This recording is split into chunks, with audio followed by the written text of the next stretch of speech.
एक ओंकार सतनाम करता पुरख निरभउ निर्वैर अकाल मूरत अजूनी सैभ भंग गुरप्रसाद जप आद सच जुगाद सच है भी सच नानक होसे भी सच। वाहिगुरु जी का खालसा वाहिगुरु जी की फतेह। Dear students, in this video I am going to cover NCERT class 9th 13.1 7th and 8th question. So 7th question को ध्यान से देखिएगा।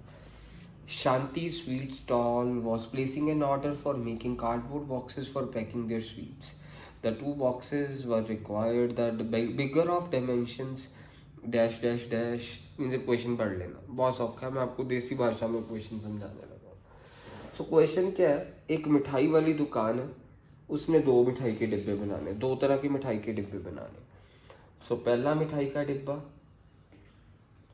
उसकी डिमेंशंस दे रखी है, ये थोड़ा बड़ा है मिठाई का डिब्बा, उनके अकॉर्डिंगली दो तरह के मिठाई के डिब्बे हैं उनकी दुकान में, एक बड़ा मिठाई का डिब्बा एक छोटा मिठाई का डिब्बा। बड़े मिठाई के डिब्बे की डिमेंशंस है 25 सेंटीमीटर, 20 सेंटीमीटर, 5 सेंटीमीटर। छोटा मिठाई का डिब्बा, एक बड़ा मिठाई का डिब्बा एक छोटा मिठाई का डिब्बा। सो बड़ा मिठाई का डिब्बा हो रहा, एक छोटा मिठाई का डिब्बा। शांति स्वीट स्टॉल वाला 7th क्वेश्चन है ये। सो छोटा मिठाई का डिब्बा। तो आपके पास इस मिठाई की डिब्बे की डायमेंशन है 15 सेंटीमीटर, 12 सेंटीमीटर एंड 5 सेंटीमीटर। छोटा मिठाई का डिब्बा कुछ ऐसा। उन्होंने बोला कि आपको गत्ता मीन्स इसमें गत्ता चढ़ाना, मीन्स कार्डबोर्ड पे गत्ते की क्या कॉस्ट आएगी, मीन्स एक मीन्स ये जो सा मिठाई का डिब्बा है ना, इस पे कार्डबोर्ड का क्या खर्चा होगा, इस मिठाई के डिब्बे पे गत्ते का खर्चा क्या होगा। सो मीन्स कार्डबोर्ड के लिए हम सरफेस एरिया ही निकाल लेंगे, वॉल्यूम थोड़ा निकाल लेंगे, हम कौन सा कुछ बीच में भर रहे हैं। हमने तो सिर्फ कार्डबोर्ड का निकालना कि कितना कार्डबोर्ड यूज़ हुआ। कार्डबोर्ड के लिए तो आउटर बाउंड्री, आउटर कवरिंग, तो वो उसके लिए सरफेस एरिया, और डिब्बा ऊपर से भी बंद है नीचे से भी बंद है, टोटल सरफेस एरिया। तो हम इसका भी टोटल सरफेस एरिया, गत्ते का एरिया निकालना है बेसिकली, कार्डबोर्ड का एरिया। तो कार्डबोर्ड तो ऊपर नीचे आगे पीछे सारी जगह लगाएंगे, तो टोटल सरफेस एरिया निकाल लेंगे। 2LB plus BH plus HL। यहाँ पे भी 2LB plus BH plus HL। तो लेंथ कितनी हो गई है 25 इंटू 20, 20 इंटू 5, 5 इंटू 25। यहाँ पे भी लेंथ कितनी हो गई है 15 इंटू 12, 12 इंटू 5, सो 5 इंटू 15।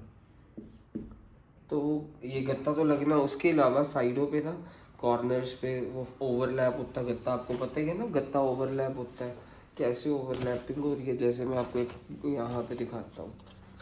तो मीन्स ये ओवरलैप हो रहा है गत्ता यहाँ पे। जैसे ये मेरे पास एक डिब्बा पड़ा है, मीन्स इसको जब मैं बंद करूँगा, मीन्स इसको बंद कर रहा हूँ, तो हमारा तो गत्ते को बंद करने के लिए ओवरलैप भी तो हो रहा है। कौन से वाला पोर्शन ओवरलैप हो रहा है, ये वाला पोर्शन ओवरलैप हो रहा है ना।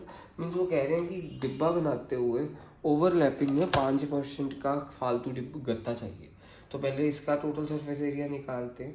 सो मेरे पास कितना आया, इंटू 500 प्लस 100 प्लस 125, तो मेरे पास आया 600 plus 125 that is 725, 725 into 2 that is 1450। तो कॉस्ट निकालनी, कॉस्ट का फॉर्मूला क्या होता है, area into rate. Cost means अभी देखिए ये तो हमारा गत्ते का पूरा गत्ता नहीं है, अभी तो जस्ट हमने मीन्स गत्ते को ओवरलैप वाला तो निकाला नहीं है।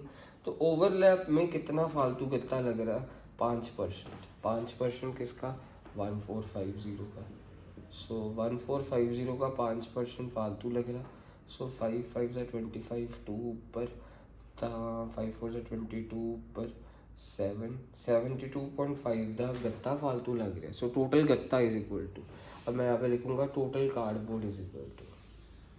सो मेरे पास पहले ये सरफेस एरिया आया, 1450। फिर ओवरलैप के दौरान उनके अकॉर्डिंगली कितना खर्चा हो रहा है, मीन्स कितना ओवर गत्ता लग रहा है 72.5, मीन्स टोटल गत्ता, total cardboard is equal to 1450 plus 72.5। तो मेरे पास ये आ रहा है 1450 प्लस 72.5 करके मेरे पास आ रहा है 1522.5। ये मेरे पास टोटल गत्ता आ गया। तो उन्होंने बोला कॉस्ट, कॉस्ट का फॉर्मूला क्या होता है, एरिया इंटू रेट। कॉस्ट निकालने के लिए बोला इसकी, तो मींस कॉस्ट का फॉर्मूला आपको पता है क्या होता है, एरिया इंटू रेट। एरिया कितना निकला देखो 1522.5 इंटू रेट कितना है देखो, रेट है मेरे पास, रेट क्वेश्चन में दिया हुआ है, मीन्स ये टोटल गत्ता, गत्ते का area 1522.5, cost is equal to area into rate. Rate दिया हुआ है 4 बच्चे सिर्फ 4 के साथ लिख देते हैं, पर बोला हुआ पर 1000 सेंटीमीटर स्क्वायर, पर का मतलब डिवाइडेड बाय 1000, पर 1000 मीन्स इसको मल्टीप्लाई करेंगे, जो फाइनल आंसर होगा वो हमारी कॉस्ट होगी। सो ये क्वेश्चन हो गया, मीन्स इस क्वेश्चन का ये होगा। ऐसे ही ये दूसरे गत्ते का भी हम निकाल लेंगे, दूसरे गत्ते का टोटल सरफेस एरिया ये हो गया। ओ मीन्स अभी इसको सॉल्व करते हैं, तो 15 इंटू 12 मीन्स 1 + 5 + 1 7, और 180 प्लस 60 प्लस 75, तो मेरे पास ये आ गया 240 plus 75, that is 315 into 2, that is 630 आ गया। यस।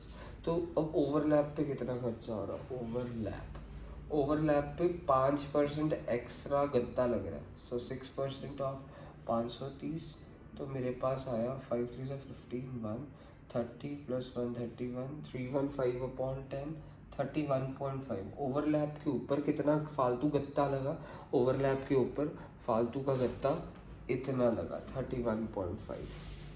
सो अब हमारे पास टोटल गत्ता इस मिठाई के डिब्बे का, हम टोटल गत्ता निकालने लगे। सो टोटल गत्ता is equal to 630 plus 31.5, so 661.5 total गत्ता आ गया। तो कॉस्ट का फॉर्मूला क्या होता है, कॉस्ट, अब हमारे को कॉस्ट निकालनी है, कॉस्ट का फॉर्मूला होता है एरिया इंटू रेट। तो एरिया कितना आया 661.5 इंटू रेट ₹4 पर 1000 centimetre square, means divided by 1000 करा। अच्छा अब ये देखो, जैसे इधर करा वैसे ही हमने उधर करा, टोटल गत्ता कितना है 1225 सेंटीमीटर स्क्वायर इंटू रेट 4 पर 1000 था, तो मेरे पास ये आ गया कॉस्ट एक डब्बे की, मीन्स ऐसे कितने गत्ते के डब्बे हैं 250, क्वेश्चन के अकॉर्डिंगली मल्टीप्लाई बाय 250 कर देंगे। ये बड़े डब्बे भी कितने बनाए हैं 250, मीन्स उसका भी आंसर मल्टीप्लाई बाय क्या करेंगे 250। तो टोटल कॉस्ट क्या होगी, जो इसका आंसर आएगा मल्टीप्लाई बाय 250, एंड इस डब्बे की टोटल कॉस्ट कितनी होगी, जो इसका आंसर आएगा मल्टीप्लाई बाय 250। तो ये हमारा क्वेश्चन खत्म हो गया। Question number 7 13.1 exercise.